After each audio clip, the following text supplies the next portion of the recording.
नारे हमद। खुदावंद फरमाता है कि मुझे शरीर की मौत से खुशी नहीं, बल्कि इससे कि शरीर अपनी रवश से तौबा करे और जिंदा रहे। आज हम अंजील मुकद्दस बामुताबिक मुकद्दस यूहन्ना उसका 7वां बाब और उसकी आयात 40 ता 43 पर ध्यानो ज्ञान करेंगे। और आज हम खुदा की परवरदिगारी पर भरोसा इसके बारे में सुनेंगे। तब हजूम में से बाज ने उसकी ये बातें सुनकर कहा, सचमुच यही अल नबी है। औरों ने कहा कि अल मसीह है। मगर बाज ने कहा, क्या अल मसीह जलील से आएगा?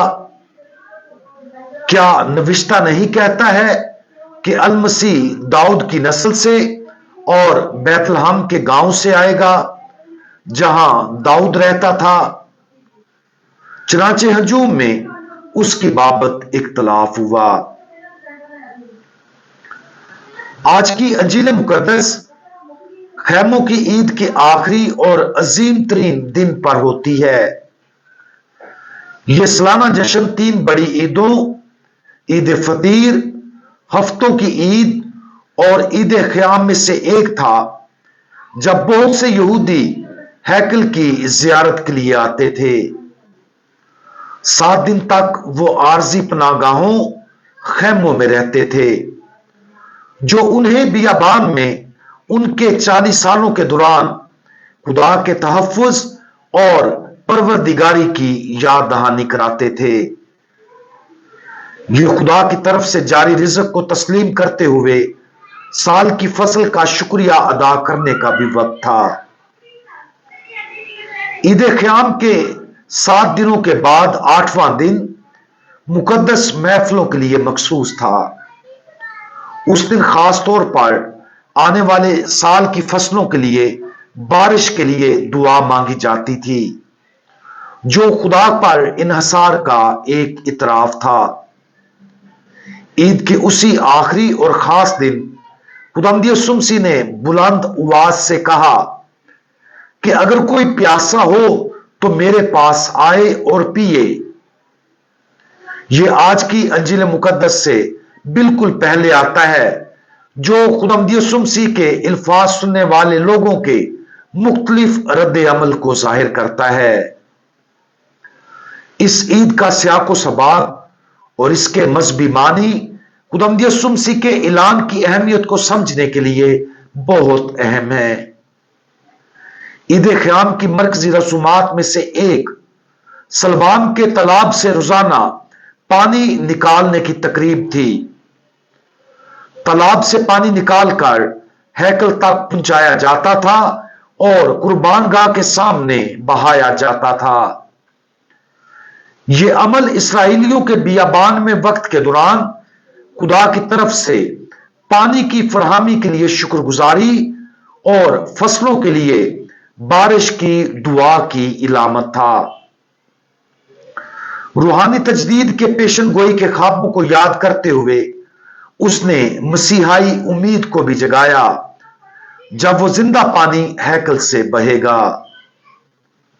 हिजकिय्याल 47वां बाब उसकी पहली 12 आयात में हम देखते हैं, और वो मुझे घर के मदखल पर वापस लाया, तो क्या देखता हूं कि घर की दहलीज के नीचे से मशरक की तरफ पानी निकल रहा है।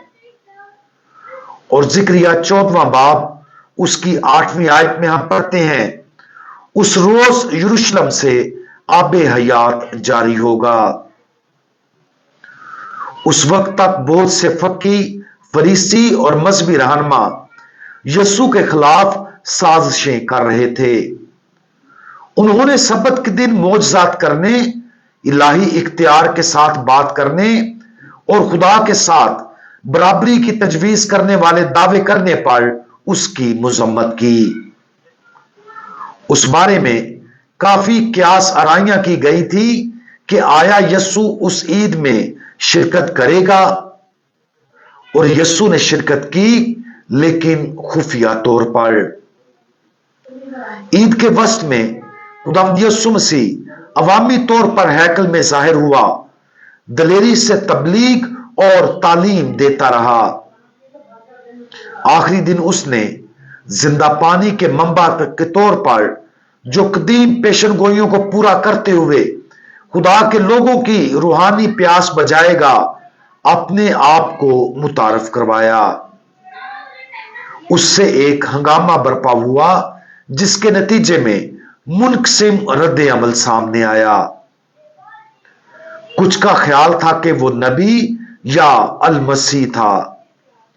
दूसरों ने यह जानते हुए शक किया कि यीशु नासरत से था, लेकिन उन्हें मसीहा के बैतलहम से आने की तवक्को थी।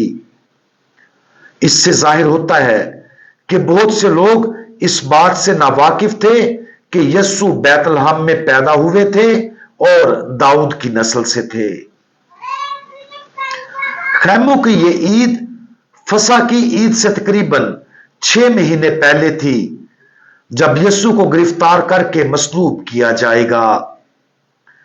दरमियानी महीनों में खुदावंद यीशु मसीह के खिलाफ तनाज़ा गहरा होता गया, क्योंकि मजहबी रहनुमा साजिशें करते रहे, जबकि खुदावंद यीशु मसीह ने मजीद मोजज़ात दिखाए और मसीहा के तौर पर उस पर ईमान लाने की जरूरत के बारे में फौरी तालीमात दी।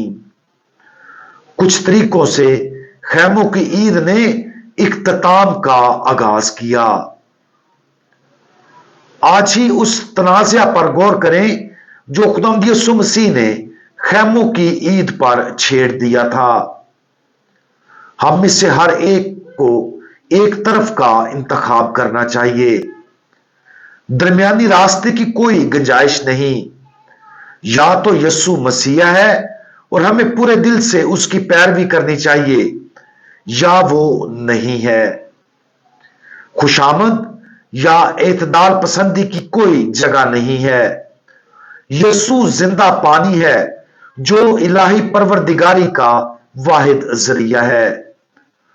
हम यीशु के साथ खड़े रहें और अपना शुमार उन लोगों में करें जो उसको खुदा का मसीह करार देते हैं, ताकि वो हमें उसी तरह मुहैया करे जिस तरह उसने बनी इसराइल को उनके 40 सालों के दौरान बियाबान में अता किया। हम दुआ मांगे।